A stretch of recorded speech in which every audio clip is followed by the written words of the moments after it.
The longest World Series game in history. It goes 18 innings, and the Dodgers find a way to pull this one out 3-2. And honestly, because it went so long, and they play again today, and the Red Sox used Evaldi so late for so many pitches, and their bullpen was so stretched out, it kind of went in the advantage of the Dodgers. But regardless of looking into the future, this game was so important.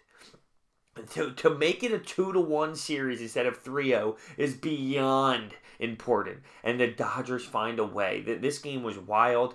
I almost forget that Walker Buehler was absolutely outstanding through 7 innings, striking out 7 and allowing, 2 hits?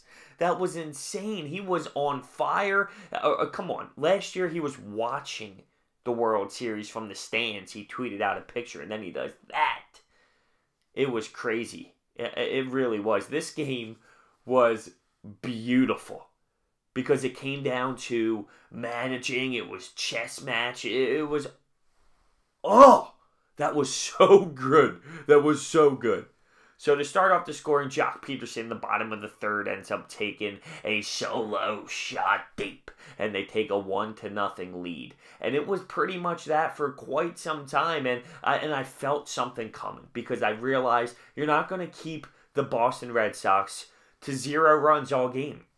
So once Walker Buehler leaves the ball game, Jansen pops his head in, and he allows a solo shot to Jackie Bradley Jr. Of course him. Guess what? 2 outs.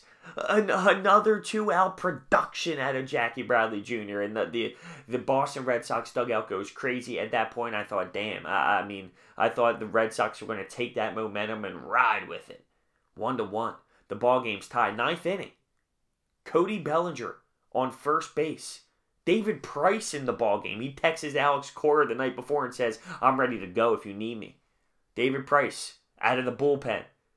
Cody Bellinger gets picked off at first. That just can't happen. That was a really bad move. He left too early. He was trying to steal, and they could have had bases juiced in that inning with 1 out. But instead, they only had first and second, 2 outs. So that was a big-time mistake. But he makes up for it in the 10th inning. 10th inning. Ian Kinsler's on first base. It looks like he gets picked off in slow motion on the replay. They say there's not enough evidence to overturn it. He ends up working his way to third base.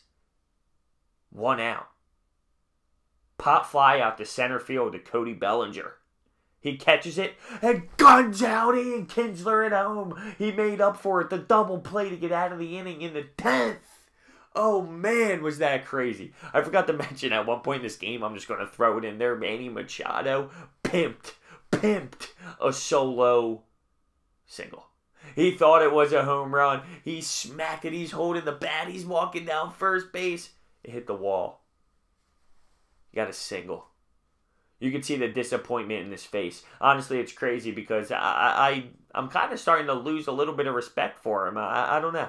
This series and this playoff run showing me a little bit of a different side to Manny Machado. So in the 13th inning, you have the Boston Red Sox taking a lead. How it plays out was it was a little bit sloppy. Nunez ends up singling on this sloppy little play. And the first baseman and pitcher both run for it. No one's covering first base, so you have second baseman trying to go cover for first, and it gets real sloppy late. They force a throw, it goes over his head, the run scores, and the Boston Red Sox take a 2-1 lead. Dodgers, their chance. Max Muncy gets on first. Then Nunez, who was all over the place. He actually was up to bat and he rolled his ankle. Then he's running to first base real hard. Then, because of a shift, the Dodgers pop up to foul territory third base side, but he had a lot of ground to run. He really had to run. He catches it, falls over the sides into the fans, And Max Muncy tags up and goes to second base. Very smart move out of him. Because Puig ends up smacking it real hard right back up the middle. Ian Kinsler gets to it, doesn't really set his feet, and then makes an error throw to first base that scores Max Muncy. But the reason why he was in scoring position is because of outstanding base running after Nunez makes an unbelievable catch and falls into the stands in foul territory. I couldn't believe it. I was stunned. My jaw just dropped at that point. And the Dodgers stay alive until the 18th, when Max Muncy hits a dinger and takes it. Oh man, that place was electric. That was so wild of a World Series game, and realistically could be an insane momentum switch. Because you got to look at the managing aspect of it. The Red Sox used a lot of weapons. I mean, don't get me wrong, so did the Dodgers. But wow, and it's crazy. Look, I was looking at stat lines. Mookie Betts, 0 for 7. Bogarts, 0 for 8. Moreland, 0 for 5. JD Martinez, 0 for 3. Ian Kinsler, 0 for 3. I mean, I was shocked. Devers, 0 for 3. They were shutting down the most effective Red Sox players.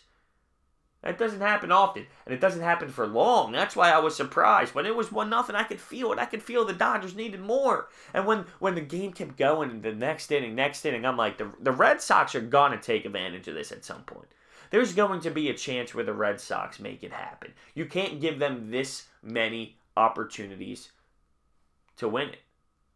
And Max Muncy, with the swing of the bat, sends it over the fence. Oh, it was just wild.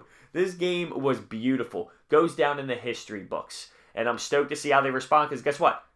When's the next game? Yeah, that's right. They play tonight. So, all right. Let me know your thoughts and opinions on this one. It was definitely insane. See you guys next time.